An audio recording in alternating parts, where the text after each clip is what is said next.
I am giving my mother the opportunity to live in the small apartment I rented. The voice of my son, Jason, resonated throughout the banquet hall as he raised his glass in front of the 40 guests at my 68th birthday party. The applause began, shy at first, as if people did not quite know whether they should celebrate or not. I smiled politely, with that smile I had perfected over decades of social gatherings, and replied with the calmest voice I could find.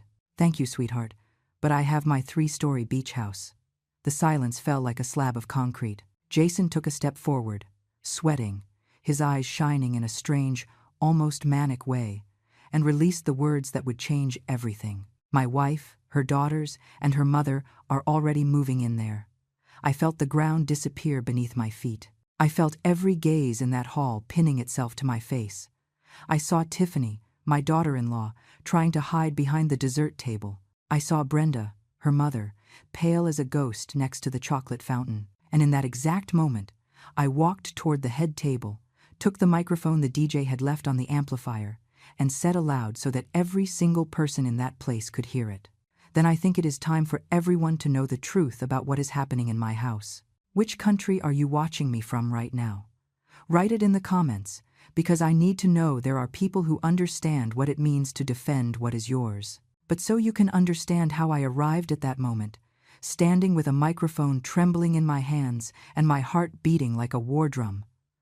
I need to take you back 3 years exactly before that 68th birthday, which became the worst and best day of my life at the same time. I need you to know how a widowed, quiet woman, who only wanted to enjoy her retirement in peace, ended up discovering a family conspiracy that cost me sleep for months, and almost cost me everything I built in nearly 7 decades of existence. It was a Sunday in October when Jason arrived at my house with that nervous boy face I had known since he was 5 years old. I was on the second-floor deck, watering my jasmine plants that perfumed the whole block when they bloomed.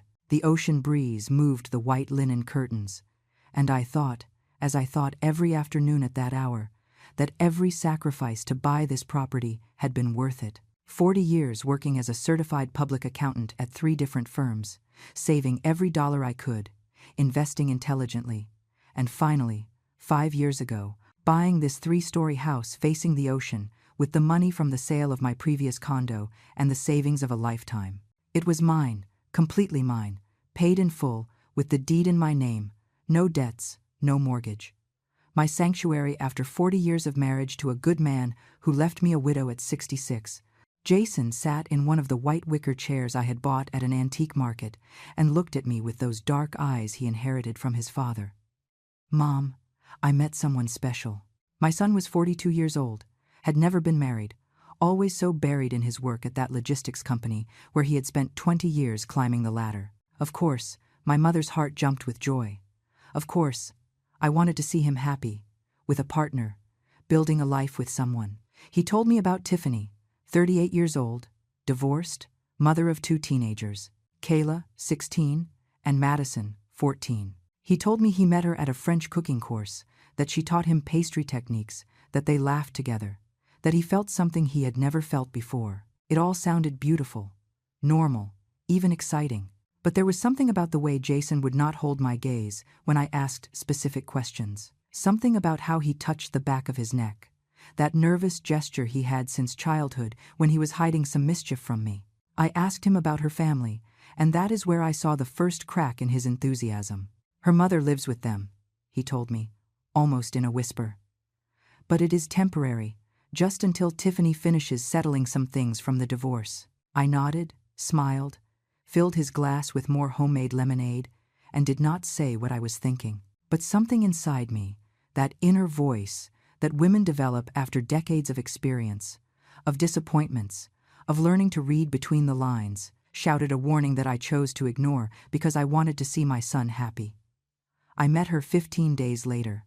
Jason organized a lunch at an expensive waterfront restaurant, one of those with ivory tablecloths and genuine silver cutlery. Tiffany arrived 20 minutes late, entering like a whirlwind of apologies and perfume that was too sweet. She was attractive, I cannot deny it.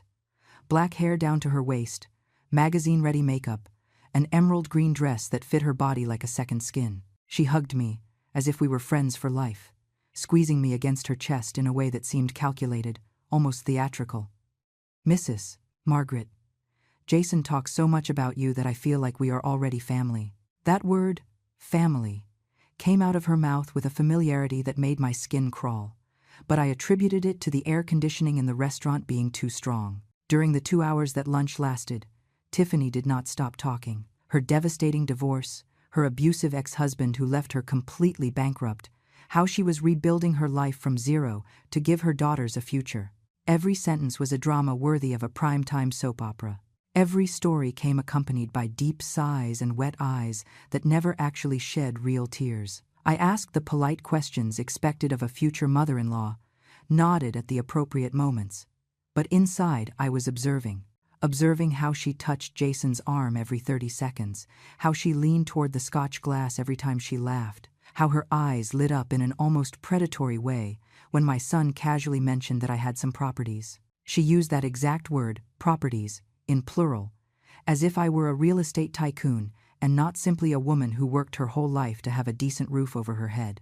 2 months after that lunch came the first visit to my house, and with it, the real beginning of the nightmare I did not yet know I was living. Tiffany insisted on seeing the home where Jason grew up, even though my son knew perfectly well that I bought this house just 5 years ago, long after he had moved out. But there she was, one Saturday afternoon, ringing the doorbell insistently while I finished baking a lemon cake. I opened the door expecting to find her alone with Jason, but behind her came her 2 daughters, Kayla and Madison, 2 thin and pale girls who greeted me with an almost inaudible murmur before hiding behind their mother like scared puppies. Tiffany entered my house like a hurricane of rehearsed exclamations. "Good Lord, Mrs. Margaret, this is a palace. 3 full floors. Look at this ocean view, and this garden with flowers. Jason, hadn't you told me your mother lived like a queen?" She walked through the living room, touching every piece of furniture, caressing the white linen curtains, stopping in front of every window to admire the view as if she were appraising the property. Her daughters followed her in silence, also touching everything, also looking at everything with those big, dark eyes that seemed to be memorizing every detail. I offered lemonade, served the cake I had just baked, tried to be the gracious host I had always been. But there was something about the way Tiffany walked through my house that made me feel invaded, evaluated, almost hunted. And then she appeared. Brenda, Tiffany's mother. No one had warned me she would come. No one had asked me for permission to bring an extra person. She simply appeared 15 minutes after the rest, walking through my front door without ringing the bell, as if she had all the right in the world to be there. She was a woman of about 60 years, my approximate age, but completely different from me in every sense. Hair dyed a platinum blonde that screamed cheap salon. Makeup so heavy you could see the lines where the foundation ended and her neck began. A fuchsia dress too tight for her body, and an attitude I can only describe as predatory. She looked me up and down like an appraiser, evaluating an object at an auction, and then, without even greeting me properly, said, "So this is the famous house? No, nice to meet you. No, thank you for having us. Just so this is the famous house," as if my home were a tourist spot she had heard about. Brenda poured herself lemonade without me offering it, sat on my favorite sofa without asking for permission, and began to ask questions that froze my blood. "How many square feet is this property, Mrs. Margaret? Are all 3 floors habitable? How many bedrooms in total? Is the garden also included in the deed?" I answered with monosyllables, increasingly uncomfortable, looking at Jason for some sign that he also found this inappropriate, but my son was too busy looking at Tiffany with love-struck eyes to notice that his future mother-in-law was basically doing a complete inventory of my assets. When Brenda asked if I lived completely alone in this house that was so big, something inside me knew, with that visceral certainty that does not need proof, that I was in danger. That night, after they left, I could not sleep. I stayed seated on the 3rd-floor deck, looking at the black ocean under the moon, feeling an oppression in my chest I had not felt since my husband got sick. I tried to tell myself I was exaggerating, that it was normal for the bride's family to want to know the groom's family, that my fears were a product of the loneliness and distrust of a widow who had been alone too long. But I could not get out of my head the way Brenda had walked through my house, measuring distances with her eyes, the way Tiffany had opened every door just to see, the way the girls had whispered among themselves while checking the rooms on the second floor. The visits became more frequent after that. Every 2 weeks, sometimes every week, Tiffany found an excuse to come over. That she wanted to show me photos of possible dresses for the wedding they were already planning. That she needed my opinion on centerpieces. That Jason had left some important documents behind. She always came with Brenda. Always. And always, without fail, they ended up touring the house again, as if every visit were the first time, as if they needed to refresh their memory on the layout of the spaces. Brenda made comments that sounded innocent, but cut like knives. What a waste for a single person to live in so much space. With what it must cost to maintain this house, Mrs. Margaret, at your age, aren't you afraid of being so alone in such a big property? At your age. Those words stuck in my brain like hot iron. I was 68 years old. Yes, but I was perfectly healthy, perfectly capable, perfectly lucid. I walked 3 miles every morning along the beach. I drove my own car. I managed my own finances. I cooked, cleaned, gardened. I did not need help from anyone. But Brenda had started a subtle campaign of planting the idea that I was a vulnerable old woman who needed protection, care, supervision. And the worst thing is that I could see how those seeds were beginning to germinate in my own son's mind. Jason started calling me more often, but his calls were no longer the casual conversations from before. Now every call came loaded with worried questions. Are you eating well, Mom? Do you remember to take your medicine? I did not take any medicine. My health was perfect, but he insisted, as if I had told him otherwise. Don't you feel lonely in that big house? Have you thought about selling and moving to something smaller, more manageable? I told him no, that I was perfectly happy where I was, that this house was my dream come true. But I could hear Tiffany's voice in the background, whispering, suggesting, manipulating. 6 months after the initial lunch, Jason announced the official engagement. There was a small party at an event hall. Nothing very elaborate, just close family and some friends. I went in my best lavender dress and a smile that hurt to keep on my face. Brenda hugged me as if we were best friends and whispered in my ear, "Now we are family, Margaret. Real family." The way she said family made me feel as if I had just signed a contract I had not read. Throughout the party, I watched how Brenda and Tiffany moved among the guests, how they controlled every aspect of the event, how Jason obeyed every suggestion from Tiffany like a well-trained dog.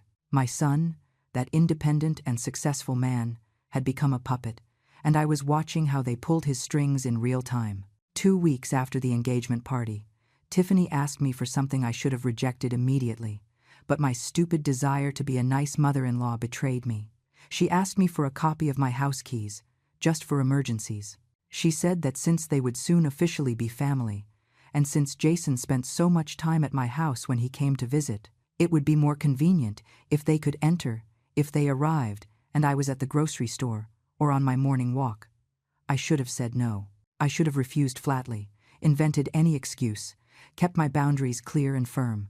But my son was there, looking at me with those pleading eyes, saying, "Mom, please, it is just for practicality." And I, like the sentimental idiot I was in that moment, accepted. I had a copy of the keys made and handed them to Tiffany one rainy afternoon in March, putting them in her hand while a voice inside my head screamed that I was making a terrible mistake. She took them with a smile that did not reach her eyes and said, "Thank you, mother-in-law. This gives us so much peace of mind, knowing we can take care of you, take care of me," as if I were an invalid who needed constant supervision. The unannounced visits began exactly 1 week later. I arrived home after my morning walk and found Brenda in my kitchen, making herself a coffee as if it were her own house. I almost had a heart attack from the fright. "Good Lord, Brenda, what are you doing here?" She turned around with insulting calm and said, "Oh, Margaret, I didn't mean to scare you." Tiffany gave me the keys, and since I was passing through the neighborhood, I thought I would have a little coffee while I waited for you. I hope you don't mind. I did mind. I minded terribly, but I swallowed my indignation and smiled because I was still trapped in that stupid desire to keep the family peace, to not be the conflictive mother-in-law from the horror stories everyone tells. After that day, the intrusions became routine. Brenda appeared 2-3 times a week, sometimes with Tiffany, sometimes alone, sometimes with the girls. They always had an excuse, that they wanted to see how I was, that they brought food they had cooked too much of, that they needed to use my bathroom because the one in their apartment was under repair. But I saw them. I saw them measuring spaces with their eyes, opening closets by mistake, asking about the age of my furniture, commenting on the value the property must have in the current market. One afternoon, I found them in my bedroom on the 3rd floor, my most private space, the sanctuary where I kept my husband's ashes and photographs of our entire life together. Brenda was opening the drawers of my dresser while Tiffany went through my closet. "What are you doing here?" My voice came out louder than I intended, loaded with all the contained rage of weeks. Tiffany jumped and dropped one of my silk blouses. "Oh, mother-in-law, sorry, we were just looking for the bathroom and got confused about the door." Lie. The 3rd floor bathroom was clearly marked and was on the other side of the hallway. My bedroom had a sign on the door that said "Private" in large letters. There was no way to get confused, unless you were intentionally invading my privacy. Brenda did not even try to apologize. She simply closed the drawer she had opened and walked out of the room with a smile that gave me chills. That night, I called Jason. I told him, with all the calm I could gather, that I needed his fiancée and her family to respect my space, that the unannounced visits were making me uncomfortable, that I needed my keys back. My son got upset. He got upset with me. "Mom, they are trying to integrate into the family. They are trying to take care of you because they love you. Why do you have to be so suspicious? Tiffany says that lately you have been very forgetful, very confused. She says the other day you didn't even remember she had been here." I felt as if I had been slapped. I was not forgetful. I was not confused. My mind worked perfectly well, but Tiffany was planting doubts about my mental capacity in my own son's head, preparing the ground for something I could not yet see completely, but that terrified me. I did not get the keys back. Even worse, I started to doubt myself. What if she was right? What if I really was losing my memory and didn't realize it? I started writing everything down in a notebook. Every visit, every conversation, every detail. I needed proof that my mind was still functioning perfectly, and while I made those notes, I started noting patterns that chilled me to the bone. Brenda always asked about documents. Always. "Where do you keep the deeds to the house, Margaret? Do you have a will? Does Jason know where your important papers are in case something happens to you?" And Tiffany, always backing up her mother. "Yes, mother-in-law, it is important that someone trustworthy knows where everything is. At your age, one never knows. At my age, again those damn words. I was 68 years old, not 108. I was healthier than many 40-year-old women. But they had decided I was a senile old woman who needed her life managed, and they were convincing my son of the same thing. The day Jason suggested I give him power of attorney so he could help me with my finances, I almost exploded. I told him my finances were perfectly managed, that I had been a professional CPA for 40 years, that I probably knew more about numbers than he and his wife together. He got offended. He accused me of being proud, stubborn, irresponsible. He hung up the phone without saying goodbye. I cried all that night, not for the words, but because I was losing my son and didn't know how to stop it. The wedding was held in July, 5 months after that terrible call. It was a small ceremony in a garden with an ocean view. I went in my pearl-colored dress and a smile that took me 3 hours of practice in front of the mirror to perfect. I watched my son marry a woman who I knew, with every fiber of my being, did not really love him, who saw him as a means to an end. But he was happy, or at least he seemed to be.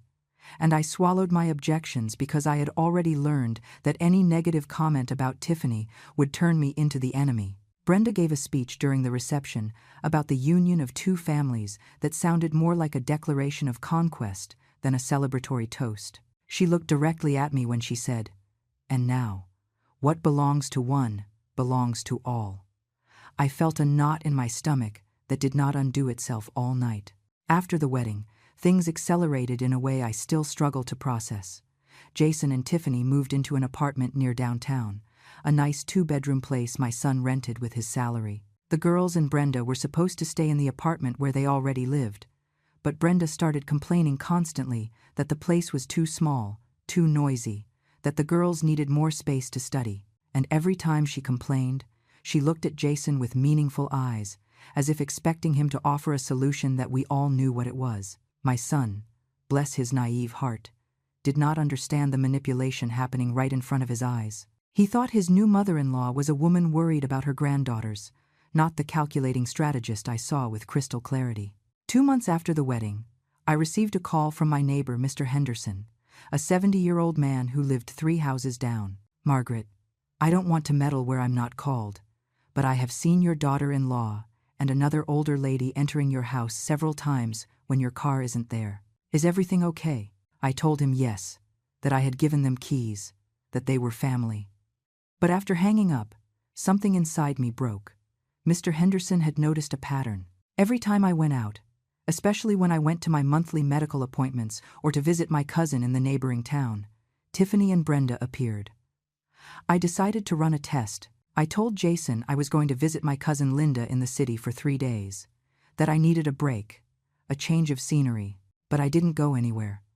I stayed at a hotel 20 minutes from my house, a small and discreet place where no one knew me, and I asked Mr. Henderson to let me know if he saw any strange movement on my property. I didn't have to wait long. The first day, at 10 in the morning, Mr. Henderson sent me a text message. "A moving truck arrived at your house. Your daughter-in-law is directing 3 men who are unloading furniture." I felt as if all the blood had been drained from my body in a single blow. I took a taxi immediately, my hands shaking so much I could barely dial Mr. Henderson's number to confirm it wasn't a macabre joke. When I arrived at my house, the scene I found surpassed my worst nightmares. The front door was wide open, and a moving truck was blocking my driveway. 3 sweaty men were carrying boxes and furniture from the truck into the interior of my house. Tiffany was in the entrance with a clipboard, directing traffic like an orchestra conductor, pointing to which rooms they should take each object. Brenda was in my living room. She had already rearranged my furniture against the walls to make space for a horrible mustard-colored sofa I had never seen in my life. And the girls, Kayla and Madison, were going up the stairs with boxes marked with their names, laughing and talking about finally having big rooms. What the hell is going on here? My voice came out like a roar. I didn't even recognize myself. The movers stopped in their tracks. Tiffany turned around with an expression of surprise so fake even a child would have identified it as acting. "Mother-in-law, what are you doing here? You weren't going to be with your cousin until Friday." I walked toward her with steps so firm, my shoes resonated against the hardwood floor like gunshots. "Explain to me right now what is happening in my house." Brenda appeared from the living room with a condescending smile that made my blood boil. "Margaret, calm down. Don't get upset. It isn't good for your blood pressure. Jason gave us permission. He said it was best for everyone, that you agreed. Lie, rotten, and shameless lie. I had never, ever given permission for this." I took out my phone and called Jason immediately, my hands still shaking with fury and shock. He answered on the 3rd ring, with a sleepy voice. "Mom, did something happen? Did you give your wife and your mother-in-law permission to move into my house?" There was a long and heavy silence on the other end of the line. "Too long, Mom. We can talk about this when you are calmer." Tiffany explained to me that you had suggested they stay at the house while you were traveling, to take care of it, so you wouldn't be alone. Another lie. I had never suggested anything remotely similar. "Jason, come to this house right now, or I am calling the police." "The police? Mom, you are exaggerating. They are family." I hung up the phone before saying something I would regret forever. I turned to the movers and told them with the most authoritative voice I could gather. "This is my property. I am the owner. I did not authorize this move. You need to take everything you brought in out and return it to the truck right now." The men looked at each other, confused, looking at Tiffany as if waiting for instructions. She took a step forward with that sweet and poisonous smile that already gave me nausea. "Missus, Margaret, I understand you are confused. Sometimes it happens at a certain age. That is why Jason thought it would be better for us to be here, to take care of you, to make sure you take your medicine, that you don't have accidents." She called me confused. She reduced me to a senile old woman in front of strangers. I do not take medicine. My mind is perfectly clear. And I am telling you to get your things out of my house right now, or I am calling the police for invasion of private property. Brenda let out a dry and cruel laugh. The police? Margaret, please. Your son gave us authorization. We have the keys you gave us yourself. There is no invasion here. This is a family arrangement that you approved and now don't remember. Exactly why you need someone to take care of you. I felt as if I were trapped in a nightmare from which I could not wake up. They had built a complete narrative in which I was a forgetful old woman who couldn't trust her own memory. And they were using my own keys, my own generosity, my own desire to be a good mother-in-law, against me. But I was not a woman who gave up easily. I had survived 4 decades in a corporate world dominated by men. I had raised a son alone after my husband got sick. I had built a fortune from scratch. I was not going to let 2 manipulators take everything I had worked for. I called the police. Tiffany and Brenda laughed when I dialed the number, as if I were a child throwing a tantrum devoid of meaning. But when the patrol car arrived 15 minutes later, their faces changed. The officer who got out of the car was a man of about 40 with a serious and professional expression. I explained the situation. This was my house. I was the sole owner, according to the deeds. These people were trying to move in without my consent. Tiffany immediately put her victim act into motion. Instant tears, broken voice, trembling hands. Officer, my mother-in-law is confused. Her son, my husband, asked us to come take care of her because lately she has been very forgetful. We have keys because she gave them to us herself months ago. The officer looked at me evaluating, and I could see the question in his eyes. Was I a confused old lady or a homeowner defending her rights? I took out my ID, the house deeds that I always kept in a safe in my bedroom. My latest medical exams showing I was perfectly healthy mentally and physically. Officer, I am 68 years old, but my mind functions perfectly. These women are trying to take over my property, using my son as an intermediary. I never gave permission for this move. I want them out of my house immediately. Brenda tried to interrupt, but the officer raised his hand. Ma'am, if the homeowner says she did not authorize your presence here, you need to leave. You can resolve this family matter later, but right now you need to vacate the property. Tiffany took out her phone and called Jason on speaker, probably thinking my son would come to rescue them. Honey, the police are here and your mom is kicking us out of the house. Tell them you gave us permission. Jason arrived 30 minutes later, disheveled and confused, still in sleepwear under a wrinkled jacket. He tried to mediate, to explain to the officer that it was a family misunderstanding, that he had thought I agreed with the arrangement. But the officer was clear. Without written authorization from the owner, which was me, the move was illegal. The men from the truck, who by that moment were already tired of the drama, began to take out everything they had brought in. The scene that followed was something I will never forget as long as I live.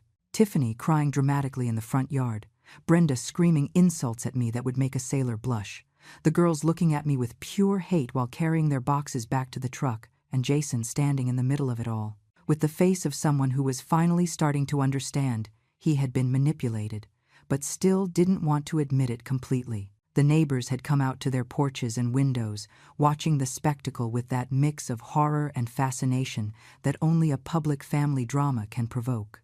Mr. Henderson was in his yard with his arms crossed, nodding with approval every time our gazes crossed, as if telling me, well done, well done. The moving truck finally left 2 hours later, taking every box, every piece of furniture, every trace of the invasion that had been on the verge of changing my life forever. When everyone left, when the police retreated and the neighbors returned to their houses, Jason remained standing in my living room like a scolded child. I was exhausted, physically and emotionally destroyed, but also furious in a way I had never experienced before. How could you? My voice came out broken, loaded with all the pain of a betrayed mother.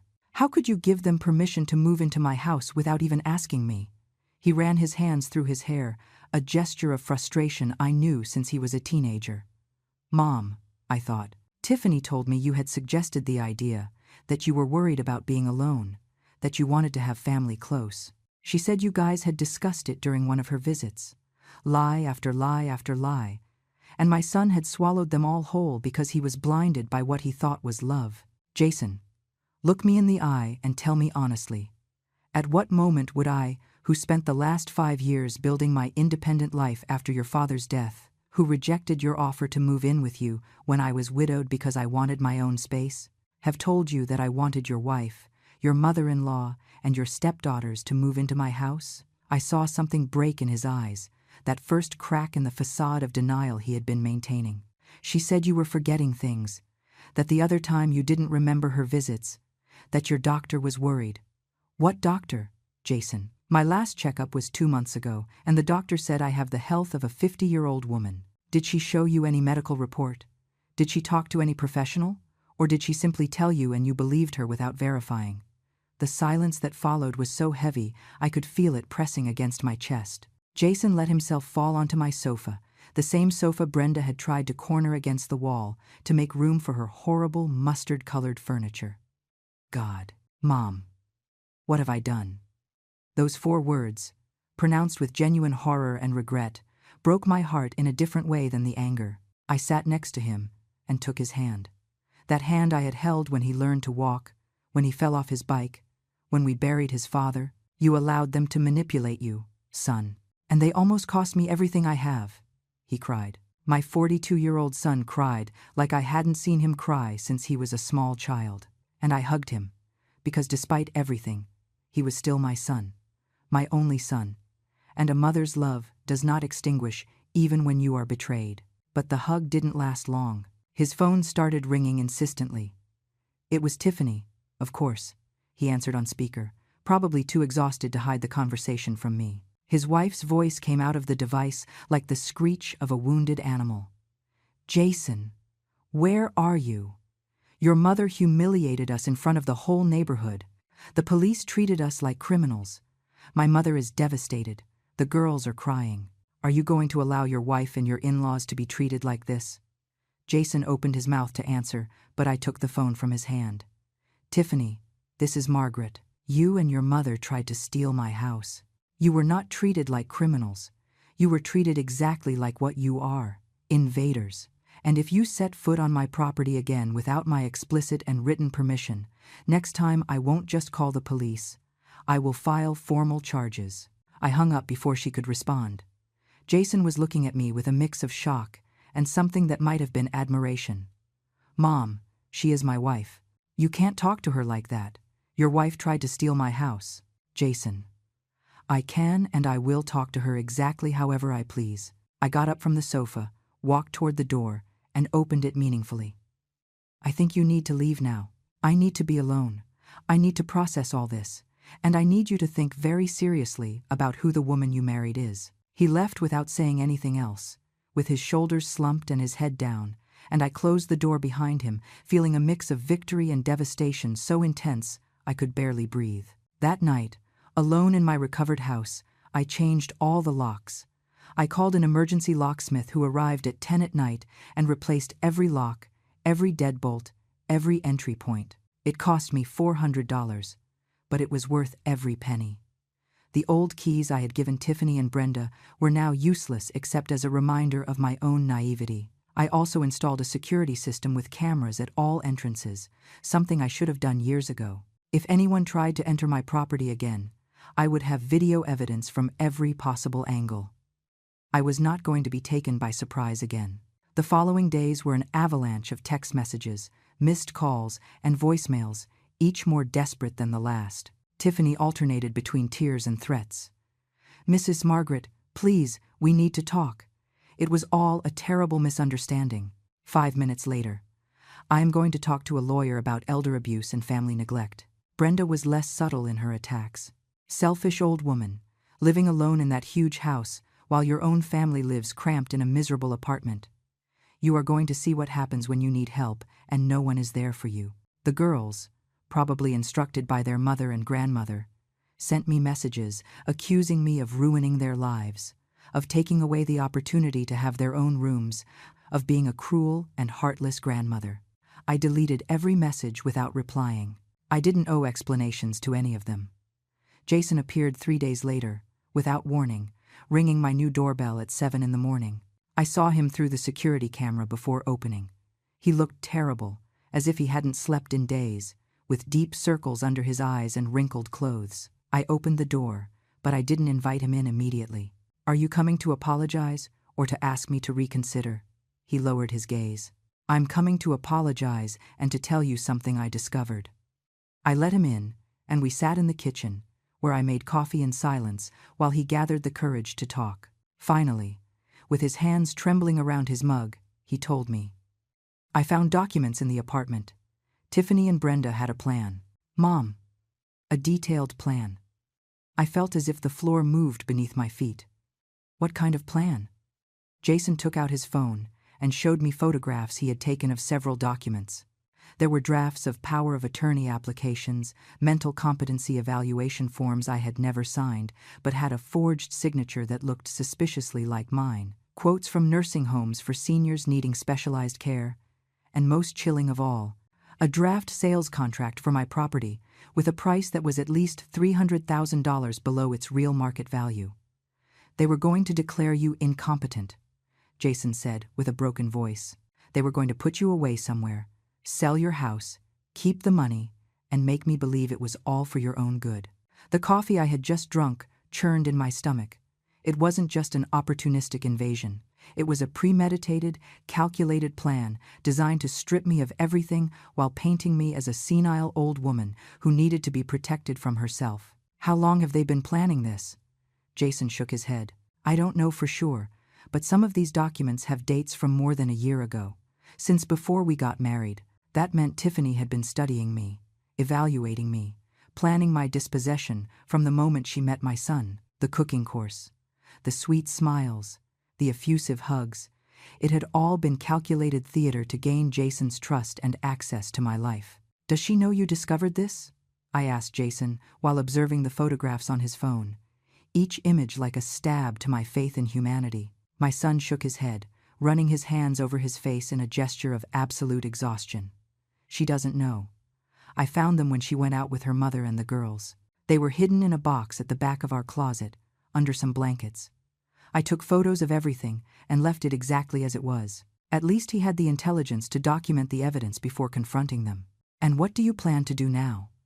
The question came out harder than I intended, but I needed to know if my son was finally going to set boundaries or if he would continue being the perfect puppet of his manipulative wife. Jason stayed silent for almost a full minute, looking at his coffee as if the answers were floating in the dark liquid.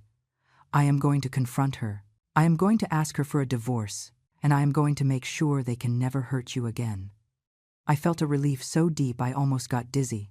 My son had finally woken up from the fog of manipulation he had been living in, but I also felt immense sadness for him, because discovering that the person you married is a calculating con artist is a pain no mother wants her son to experience. "You need to do it carefully," I warned him.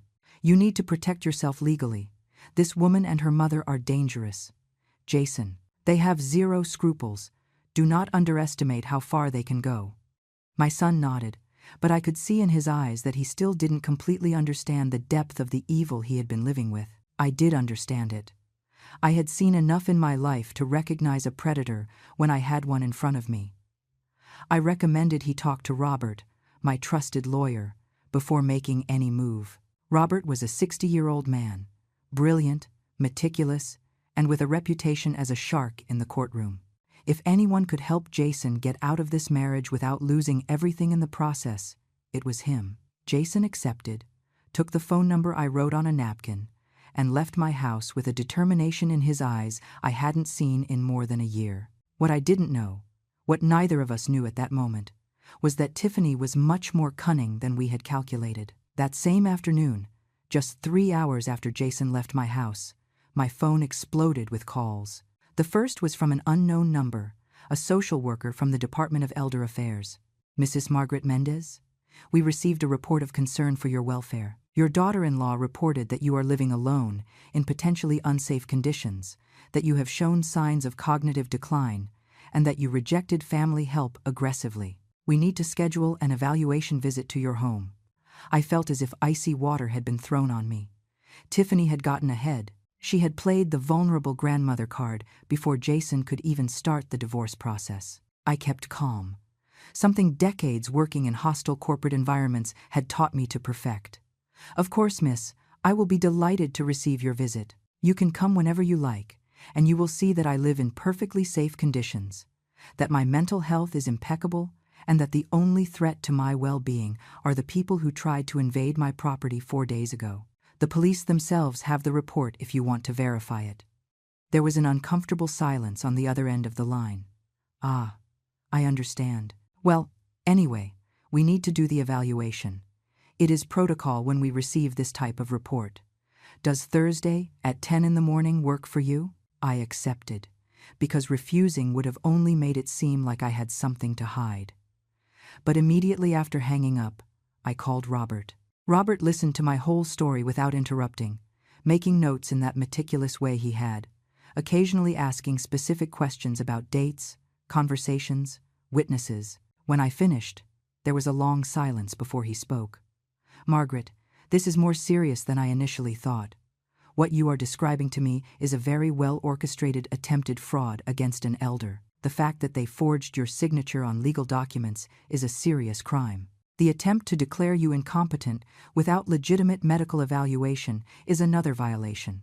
And now, making a false report to social services, they are creating an official record that could be used against you if we don't handle it correctly." His tone was grave, professional, but I could detect real concern underneath. "What do I need to do?" I asked him, feeling anxiety coiling in my stomach like a snake. "First, that evaluation on Thursday. I will be there with you. We are going to have all your medical documents prepared, your financial statements showing you manage your accounts perfectly, written testimonies from neighbors about your independence and capacity. We are going to demonstrate that you are completely capable and that this report was made with malice. Second, I am going to file a formal complaint for attempted fraud, forgery of documents, and harassment. And third, we are going to get a restraining order against Tiffany and Brenda.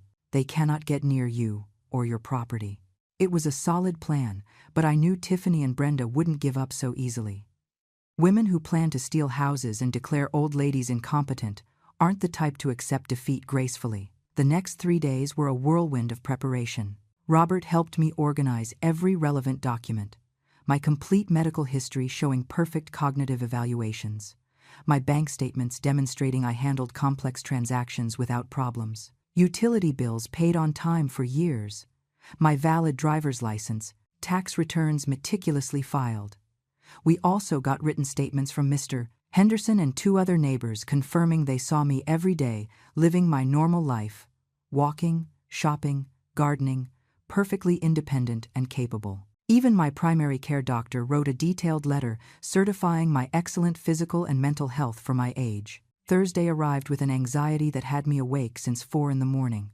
I cleaned my house until it shined, not because it was dirty, but because I needed to do something with the nervous energy consuming me. Robert arrived at 9, an hour before the appointment, reviewing everything with a critical eye. "Perfect," he said finally. "Any honest evaluator is going to see immediately that this complaint has no foundation."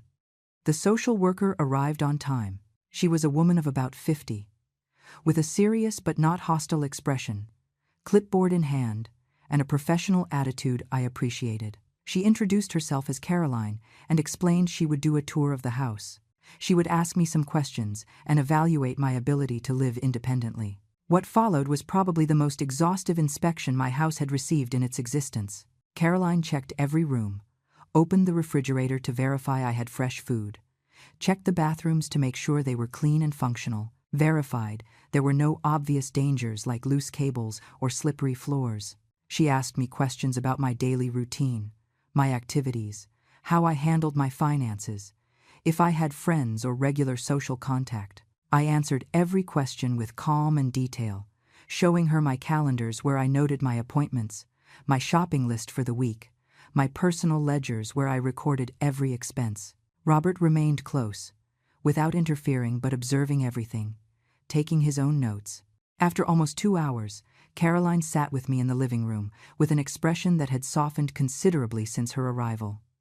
"Mrs. Margaret, I am going to be completely honest with you. I came prepared to find a vulnerable person in an at-risk situation. What I found is a perfectly capable, organized, healthy woman completely fit to live independently.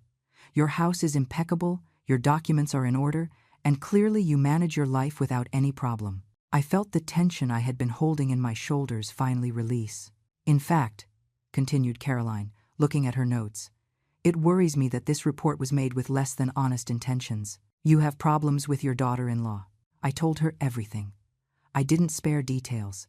The attempted invasion, the plan to declare me incompetent, the forged documents Jason had discovered.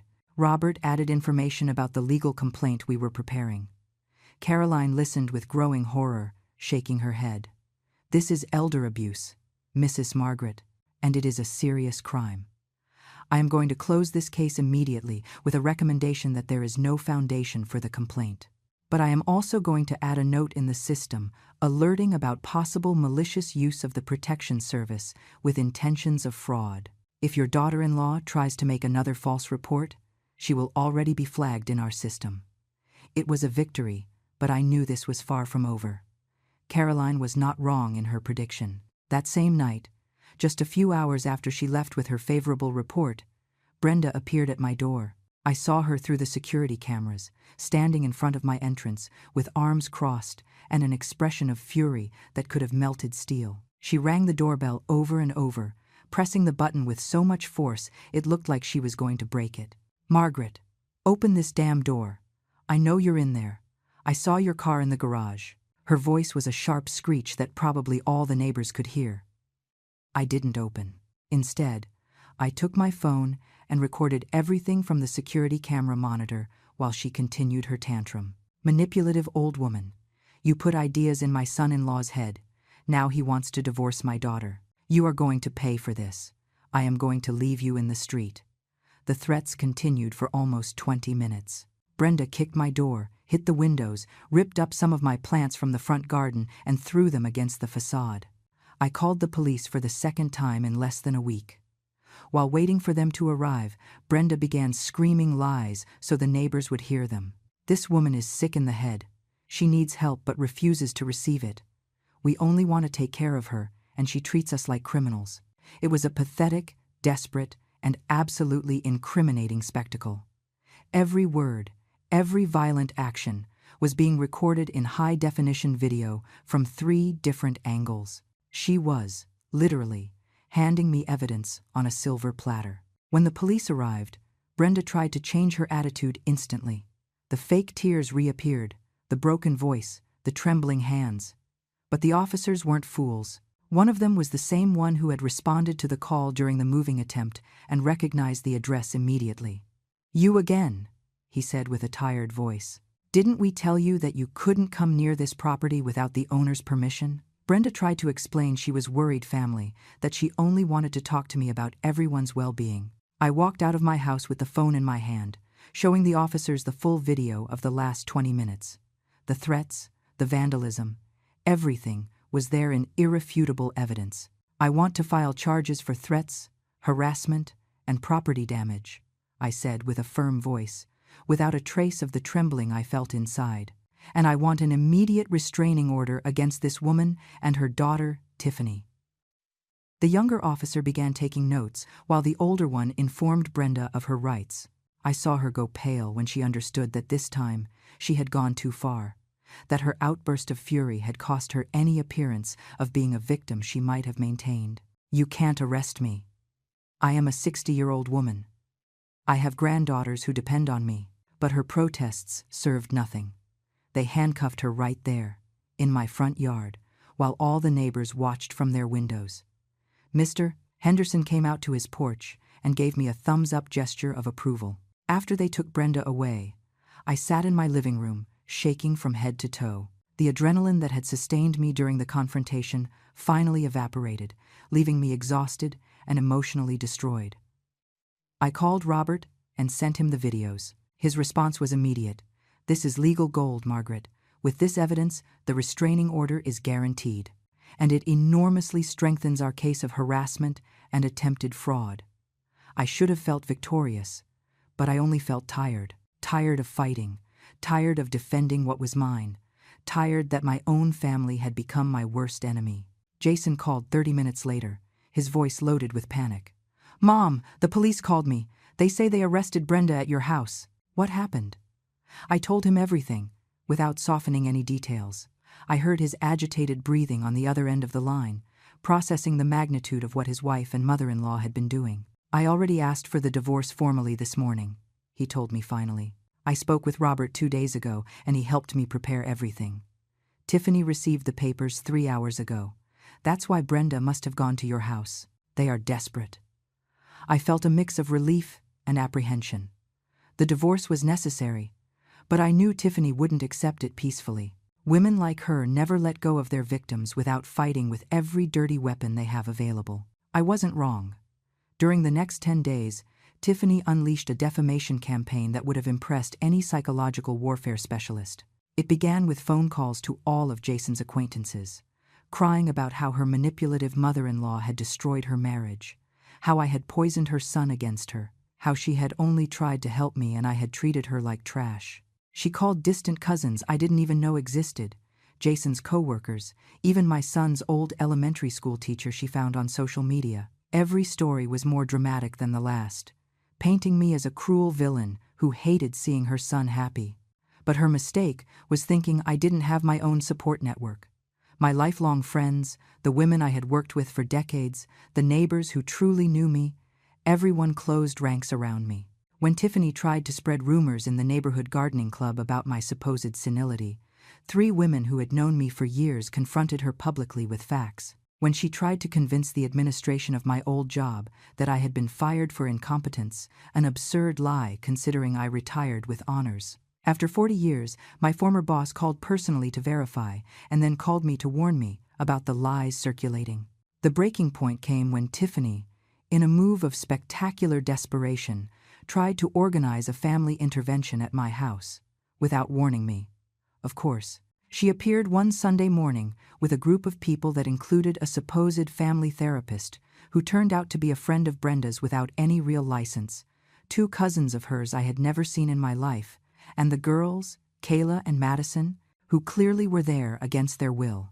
They tried to force entry when I didn't open the door, arguing it was a medical emergency and that I was in danger. I called the police for the 3rd time, and this time the officers who arrived were visibly frustrated with the whole situation. "Ma'am," the officer told Tiffany with exhausted patience, "there is a temporary restraining order against you and your mother pending judicial approval. Even though it isn't officially approved yet, continuing to harass this lady is only going to guarantee the judge approves it permanently. I suggest you leave right now and stop making this harder for yourself." Tiffany tried her tears routine again, but this time no one bought the act. Even the fake therapist seemed uncomfortable, probably realizing he had been dragged into a legal situation that could cost him trouble. The group finally dispersed, but not without Tiffany shouting one last threat at me. "This doesn't end here, Margaret, you'll see." But it did end there. Or at least it began to end.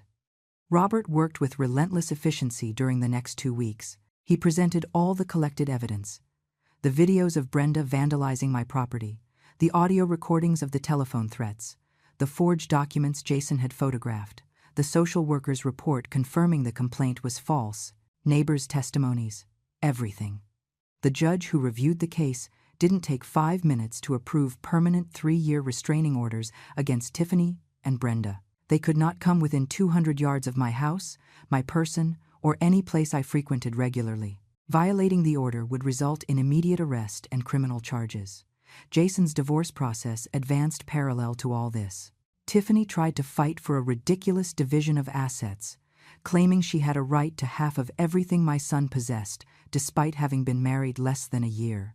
Robert, who was also representing Jason in the divorce, destroyed her in every hearing. He presented evidence of the premeditated fraud plan, the lies about my mental health, the attempted invasion of property. The judge was not kind.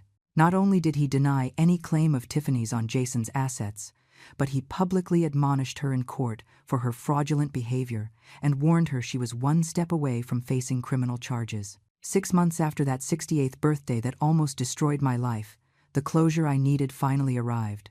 Jason's divorce was finalized on a cold February morning.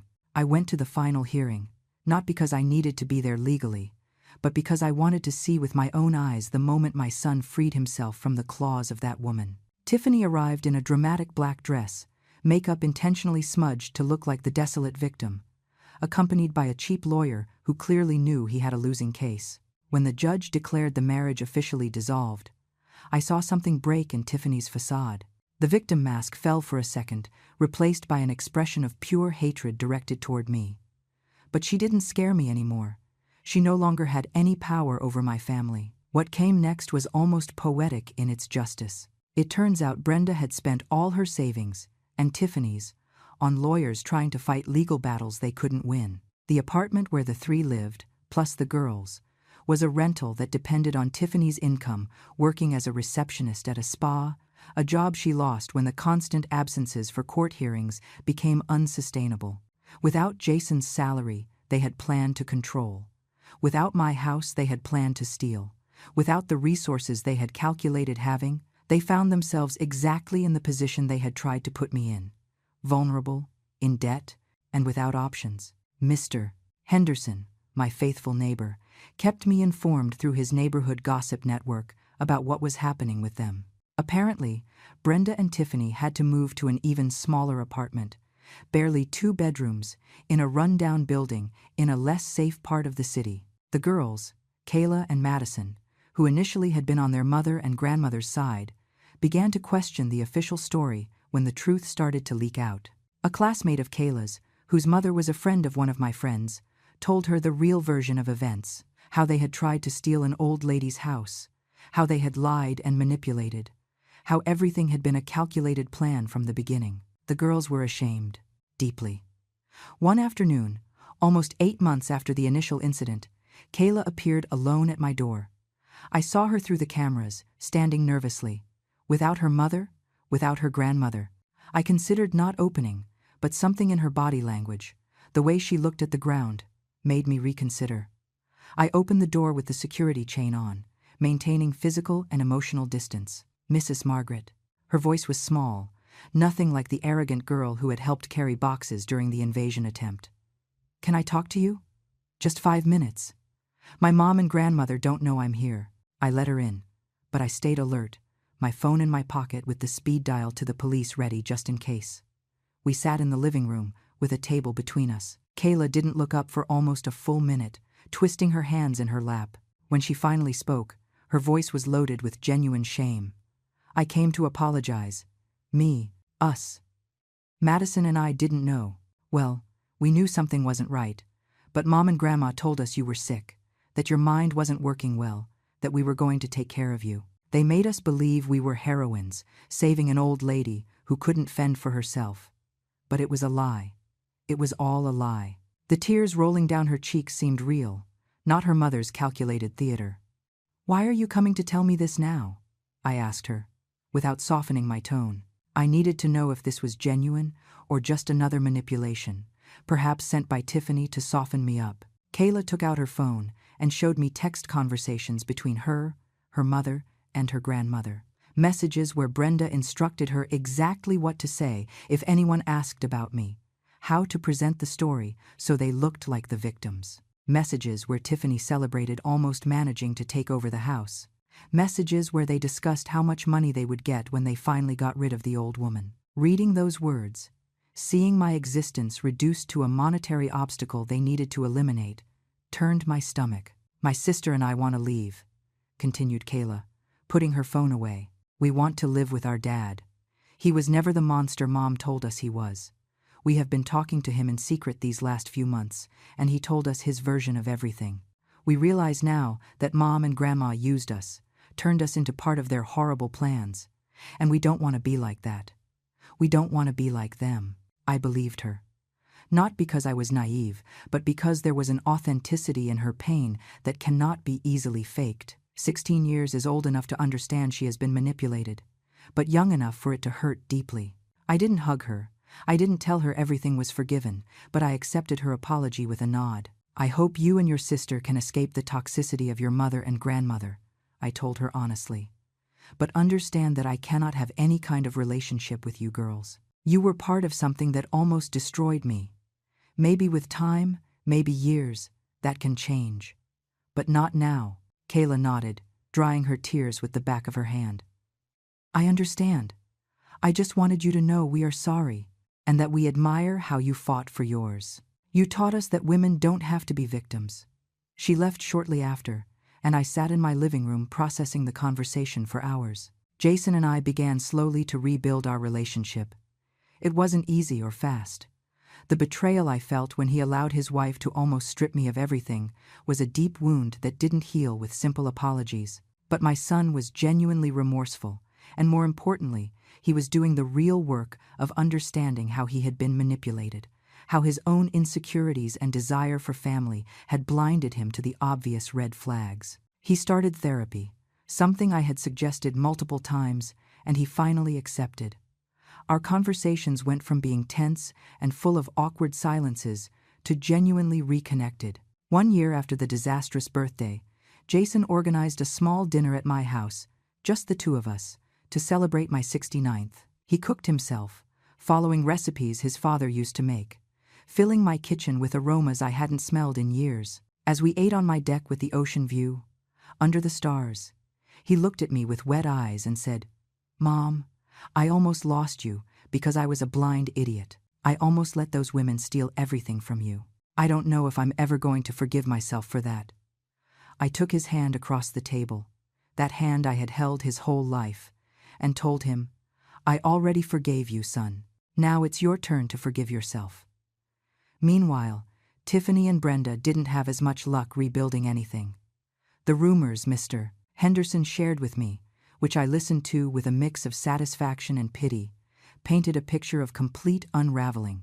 Brenda had developed health problems from the stress, mainly high blood pressure requiring expensive medication they could barely afford. Tiffany was now working 2 jobs, cleaning offices at night after working at a clothing store during the day, barely earning enough to maintain the tiny apartment where they lived. The girls had finally moved in with their father, leaving Tiffany and Brenda alone in that space that probably felt even smaller without them. The most ironic thing of all was when Mr. Henderson told me he had seen Brenda complaining to other neighbors at the grocery store about how unfair life was, about how some people have everything and appreciate nothing, about how she and her daughter had been treated cruelly by a rich and selfish family. Even after everything, after losing everything due to their own greed and manipulation, they still saw themselves as the victims of the story. They hadn't learned anything, hadn't gained any wisdom from their fall, just bitterness and resentment that would probably consume them for the rest of their lives. I, on the other hand, flourished. Without the constant weight of anxiety, without always looking over my shoulder expecting the next attack, I rediscovered the joy of living in my beautiful house by the sea. I resumed my morning walk routine with renewed pleasure, feeling the sand under my feet and the sun on my face like blessings I would never take for granted again. My jasmine plants grew more lush than ever, as if celebrating along with me the victory over those who tried to uproot us from our home. But the true transformation came when I decided to turn my experience into something meaningful, something that could help other people in similar situations. I contacted a senior community center in the city and offered to give talks on protection against elder fraud, on how to recognize signs of family manipulation, on the importance of maintaining healthy boundaries even with people who claim to love you. My first talk had an attendance of 15 people. The second had 40. By the 5th talk, they had to move me to a larger auditorium because more than 100 people wanted to hear my story and learn from it. I met dozens of women and men who had gone through similar or worse situations. A 72-year-old lady whose son had stripped her of her life savings. An 80-year-old man whose daughter-in-law had convinced him to sign documents transferring his house to her name. A 65-year-old woman whose own children had falsely declared her incompetent and had her practically a prisoner in her own home. Every story broke my heart, but also strengthened me in my conviction that sharing my experience was important, necessary, vital. Robert became more than my lawyer. He became a true friend and ally in this new mission. Together we created a small nonprofit organization dedicated to helping seniors protect themselves legally against family exploitation. We offered free legal consultations, workshops on safe estate planning, and resources to identify and escape abuse situations. It wasn't anything big or glamorous, but it was making a real difference in real lives, and that filled me with a purpose I hadn't felt in years. 18 months after that catastrophic birthday, while walking through the farmer's market near my house, I bumped face to face with Tiffany.